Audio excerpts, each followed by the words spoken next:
Well, Chris McCusker joins us from the City News Business Center now. And hey, Chris, it was an alarming day on the markets for the tech sector, especially Meta. What's going on? Yeah, so Meta's stock saw its worst day in about 2 years, and really the story was by and large centered on the parent company of Facebook and Instagram. Now, it did report earnings after the closing bell yesterday. We told you about that yesterday. And then the reaction in the stock today sparking a $400 billion market value sell-off at one point today. And really it's all because Meta is spending a little more on artificial intelligence, and that's going to hurt its bottom line going forward. Shares in Caterpillar on track, or did see, I should say, the worst day since 2020. The heavy equipment maker came up short on first quarter revenue, and then sales volumes declined. Shares in IBM saw the worst day in about 3 years. That also connected to the company's latest earnings report, and that stock got at least one downgrade today. Now, one thing very interesting, we could see a different story on markets tomorrow. Alphabet declared a dividend for the first time ever, and it's also authorized a share buyback. So that stock's surging in after-hours trade. Actually, shares in Alphabet, this is the parent company of Google, very close to an all-time high. Over at Microsoft, revenue beat on expectations. Operating income also beat, so that stock moving higher in after-hours trade. Shares in Intel moving a little lower in after-hours trade. Second quarter forecast did miss on estimates, so potentially a better day on markets tomorrow. We did see a losing day on Wall Street. The Dow at one point was down by like 700 points. It finished the day down by about 400, which still kind of hurt, but didn't hurt as much. And then Bay Street just going about its business, moving slightly higher today. Gold and oil providing a lift to Canada's stock market. Okay, let's talk fashion now. A popular clothing brand is struggling here in Canada.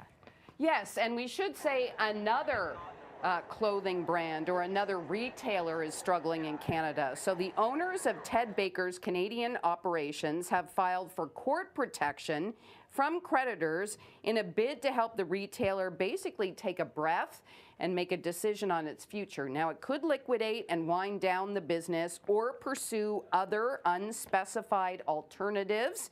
In court filings, lawyers for the ownership group say the clothing brand is facing significant liquidity challenges and has been unsuccessful in reducing costs, improving sales, and reaching positive cash flow in Canada.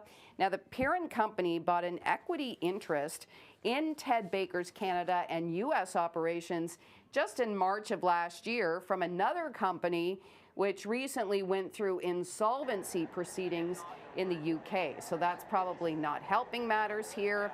Now, Ted Baker Canada, which also has Lucky Brand and Brooks Brothers retail operations, has 25 stores in Canada across all 3 banners. So more to come on this. Definitely. Still. Another clothing store hurting. All right, Yeah. and finally, this news might turn the world upside down, Chris. Is Tim Hortons going to take its shot at the lights of Broadway? And I don't know what this means. The answer to your question, sort of. Tim Hortons marking its 60th anniversary, Cynthia, with a musical. You see there, it's called The Last Timbit. It's coming to the Elgin Theatre in June. You're kidding, right? This isn't an April Fool's joke. Okay. You know what? When I first read this, I thought it was a joke too. Like, I really did. It doesn't seem real, but No, it is. doesn't. It is. Okay. And it's loosely based on a 2010 snowstorm that was so bad that drivers on a highway east of Sarnia were forced to hunker down in cars. Others had to wait out the inclement weather at a local, can you guess? Tim Hortons. Okay. Yes. Now, turning the story into a theatrical production was the brainchild of Gut. That's a marketing firm. And one of the first calls, Michael Rubinoff. He is the Toronto lawyer and theater producer who turned the story of passengers on planes diverted to Newfoundland. Right, yes. 9/11, yes, come from away. An appropriate phone call, yes. Rubinoff describing The Last Timbit as a major investment. So not a cheap production, but yeah, Tim Hortons in theaters soon.